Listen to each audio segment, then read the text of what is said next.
আপনারা জানেন সিলেট শহরকে একসময় বলা হতো পুকুরের নগরী।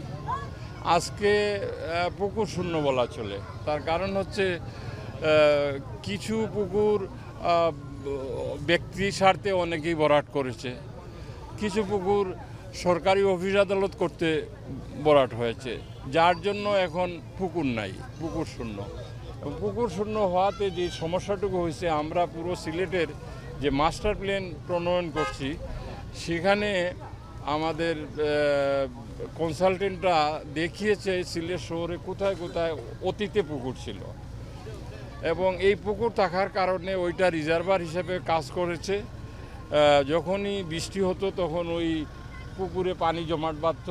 এখন যে শহরে নিম্নাঞ্চল প্লাবিত হয় ওইটা হতো না, বা কম সংখ্যক এরিয়া প্লাবিত হতো। এখন যা তো হওয়ার হয়ে গেছে, এইখানে আশেপাশেও দেখবেন সরকারি অনেক স্থাপনা নির্মিত হয়েছে পুকুর ভরাট করে। আমরা এখন খুঁজে খুঁজে এই পুকুরগুলা বাইর করছি, যেগুলা মজা পুকুর।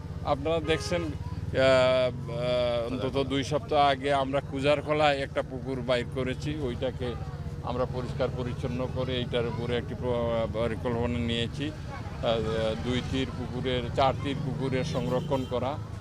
ঠিক অনুরূপভাবে এই গাছিটোলা, এইটা একটা দৃষ্টিনন্দন প্রকল্প হবে, যেখানে শীত মৌসুমে অতিথি পাখিরা আসে এবং এই বিশাল এরিয়া 10 নম্বর ওয়ার্ডে এই পুকুরটা আজকে মাসের পর মাস, বছরের পর বছর এই পুকুরটা মজা পুকুর হিসাবে কচুরিপানা এবং বিভিন্ন ধরনের আগাছা লাগানো ছিল। এখন আমরা এইটা পরিষ্কার পরিচ্ছন্ন করব, ওয়াকের ব্যবস্থা করব এবং ওই যে অতিথি পাখিরা শীত মৌসুমে যাতে থাকে তাদের কিছু খাবার আমরা ছড়ায় ছিটায় দিব, যাতে পাখিগুলো এগুলো খেতে পারে। এইটাকে যে জীববৈচিত্র্যের যে একটা পরিবর্তন এইখানে নিয়ে আসবো, হয়তো আগামী দিন আপনারা আপনাদের গণমাধ্যমে এই বিষয়গুলো তুলে ধরতে পারবেন। সেই লক্ষ্য নিয়ে এই পুকুরে কাজ করছি। এইভাবে সিলেট শহরে খুঁজে খুঁজে যতগুলো পুকুর আছে আমরা এগুলাকে সংরক্ষণ করব, পরিষ্কার করব এবং মানুষের যে এই পুকুরের যে বেনিফিট যেটা নেওয়ার সেইটার আমরা ব্যবস্থা করব।